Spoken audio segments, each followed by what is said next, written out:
आज मैं जिस शख्सियत की बात कर रहा हूँ दोस्तों, उनका नाम है लाल बहादुर शास्त्री। जी हाँ, गुदड़ी के लाल बहादुर शास्त्री देश में एक ऐसे व्यक्तित्व के रूप में स्थापित हैं जो आज तक कोई व्यक्ति उनका व्यक्तित्व छू नहीं सका है। कहने का आशय है कि जिन ऊंचाइयों पर लाल बहादुर शास्त्री का व्यक्तित्व स्थापित है, उस ऊंचाई को आज तक भारत का क्या विश्व का कोई व्यक्ति जो है छू नहीं सका है। देश के दूसरे प्रधानमंत्री और जय जवान जय किसान का नारा देने वाले लाल बहादुर शास्त्री की आज पुण्यतिथि है। आज 11 जनवरी है और 11 जनवरी 1966 को उनका निधन हो गया था। अपनी साफ सुथरी छवि और सादगीपूर्ण जीवन के प्रसिद्ध शास्त्री ने प्रथम प्रधानमंत्री पंडित जवाहरलाल नेहरू के निधन के बाद 9 जून 1964 को प्रधानमंत्री पदभार ग्रहण किया था। वो करीब 18 महीने तक देश के प्रधानमंत्री रहे। उनके नेतृत्व में भारत ने 1965 की जंग में पाकिस्तान को करारी शिकस्त दी। ताशकंद में पाकिस्तान के राष्ट्रपति अयूब खान के साथ युद्ध समाप्त करने के समझौते पर हस्ताक्षर करने के बाद 11 जनवरी 1966 की रात में रहस्यमय परिस्थितियों में उनकी मृत्यु हो गई थी। लाल बहादुर शास्त्री कायस्थ परिवार के एक महान साधारण व्यक्तित्व के धनी और विद्वान के अलावा एक दिलचस्प व्यक्ति थे। ऐसे मर्दानगी और ऐसी दिलेरी जैसे किसी योद्धा से कम नहीं थी। हम जैसे उन योद्धाओं के बारे में जिनका कद मात्र 5 फीट 2 इंच का था और ऐसे छोटे कद के लाल बहादुर शास्त्री जी को देख के कोई भी नहीं कह सकता था। तुलनात्मक ढंग से अगर हम पंडित जवाहरलाल नेहरू की बात करें तो उनके और इनके कद काठी में बहुत अंतर था और एक साधारण सा व्यक्ति दिखने वाले ये छोटे से कद के व्यक्ति पर इनका जो जिगर था, इनका जो उत्साह था, इनका जो शौर्य था, वो किसी शहंशाह से कम नहीं था। तो दोस्तों, एक ऐसे व्यक्तित्व के रूप में अपने देश के लिए कुर्बान हुए लाल बहादुर शास्त्री आज़ादी की लड़ाई में 9 बार जेल गए। ऐसी कई ढेर सारी उनकी खूबियां हैं, कई व्यक्तित्व के उनके प्रमाण हैं। ऐसे बहुत कम लोग होते हैं या यूं कहें कि दैवीय शक्ति के प्रादुर्भाव के कारण ही ऐसे जो हैं महात्मा धरती पे आते हैं। लाल बहादुर शास्त्री का जन्म 2 अक्टूबर 1904 मुगल सराय में हुआ था। उन्होंने काशी विद्यापीठ से अपनी पढ़ाई की और 1928 में उनका विवाह ललिता जी से हुआ था। उनके कुल 6 बच्चे हुए, 2 बेटियां कुसुम और सुमन, 4 बेटे हरिकृष्ण, अनिल, सुनील और अशोक। उनके 2 बेटों का निधन हो चुका है। स्वतंत्रता संग्राम में लाल बहादुर शास्त्री कई बार जेल भी गए। 1930 में हुए नमक सत्याग्रह के चलते उन्हें 2.5 साल जेल में रहना पड़ा। इसके बाद फिर स्वतंत्रता आंदोलन की वजह से उन्हें 1 साल जेल में रहना पड़ा। 1942 के भारत छोड़ो आंदोलन के दौरान उन्हें 4 साल तक फिर से जेल में रहना पड़ा और यातनाएं सही। मित्रों, कहने का मतलब इतना संघर्षमय त्याग का जीवन आपने जिया, भारत देश के लिए अपना सर्वस्व न्यौछावर करने वाले गुदड़ी के लाल बहादुर शास्त्री बाद में 1946 में फिर जेल से रिहा हुए।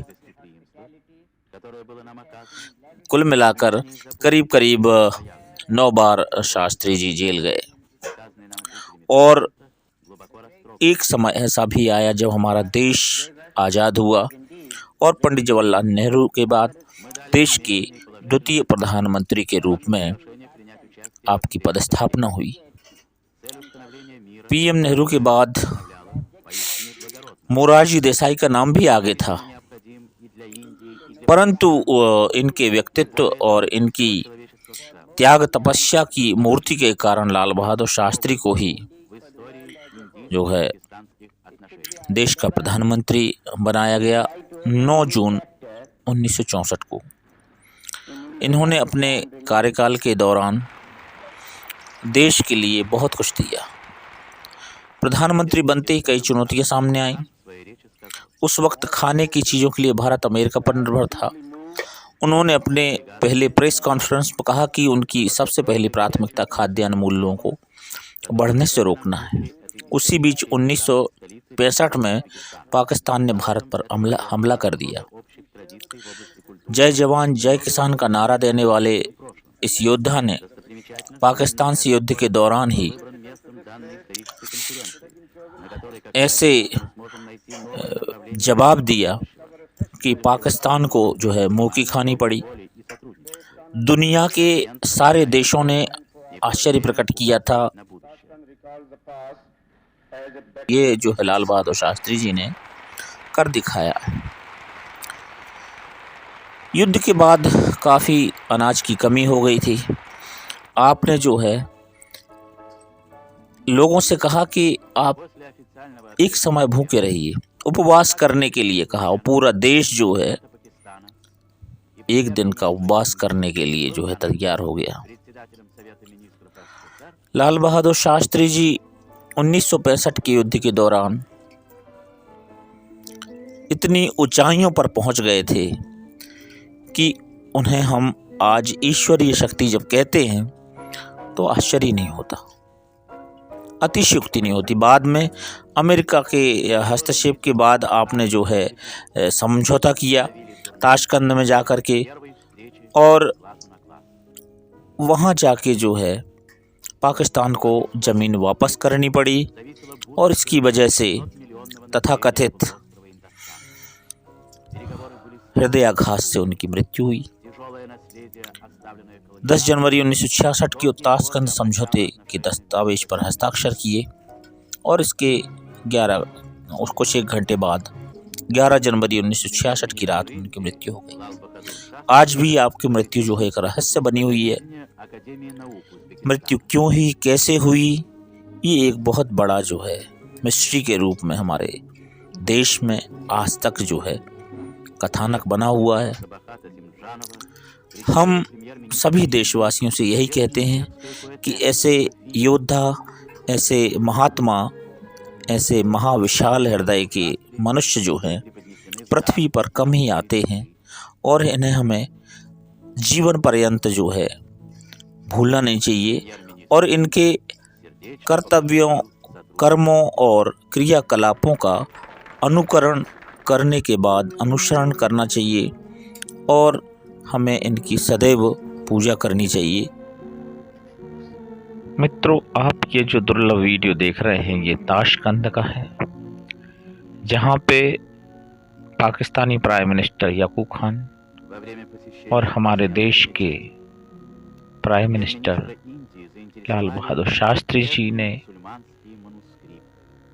वहाँ शिरकत की और इस मीटिंग में और इस संधि में, इस ट्रीटी में आपने जो है हस्ताक्षर किए और जितने भी इस युद्ध में भूमि पर कब्जा किया था वो पाकिस्तान को लौटा दी। क्योंकि इससे हुआ ये कि सारी दुनिया ने Indian prime minister Lal Bahadur Shastri ji को महान बताया और एक ऐसी महान विभूति के रूप में पूरी दुनिया ने उन्हें स्वीकारा। सारे अखबारों में जहां लाल बहादुर शास्त्री जी का नाम जो है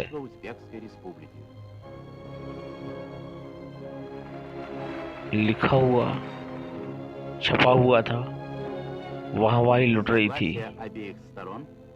लेकिन हमारे देश में इस समझौते को लेकर के एक हृदयाघात लगा हुआ था। हमारे देश में, हमारे भारत देश में एक अशांति छा गई थी। लोगों का, विशेषज्ञों का मानना है कि बस यही लाल बहादुर शास्त्री जी के लिए जो है मन मस्तिष्क पे घर कर गई बात कि ये जो समझौता हुआ है वो हमारे देश हित में नहीं हुआ और मेरे द्वारा एक गलत काम हो गया है, और ऐसी स्थिति में जो है उन्हें हृदयाघात लगा और उन्होंने देह त्याग दी। परंतु जो भी है, पूरा देश उनके खोने पे रोया, पूरा देश उनकी कुर्बानी पे रोया, और पूरा देश आज तक उनके इस अदम्य साहस के बारे में चिंतित है। आज भी इस रहस्य के बारे में खोज लगी हुई है कि किस तरह से जो है और कैसे लाल बहादुर शास्त्री जी का स्वर्गवास हुआ,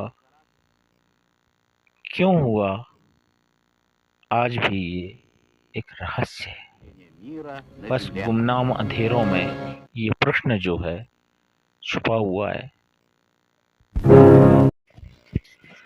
उनके अदम्य साहस और उनके शौर्य को हम कभी भुला नहीं पाएंगे।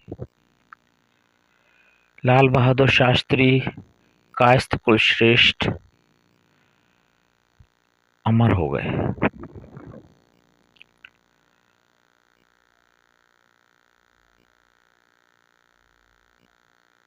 जय जवान जय किसान। लाल बहादुर शास्त्री अमर रहे। जय हिंद।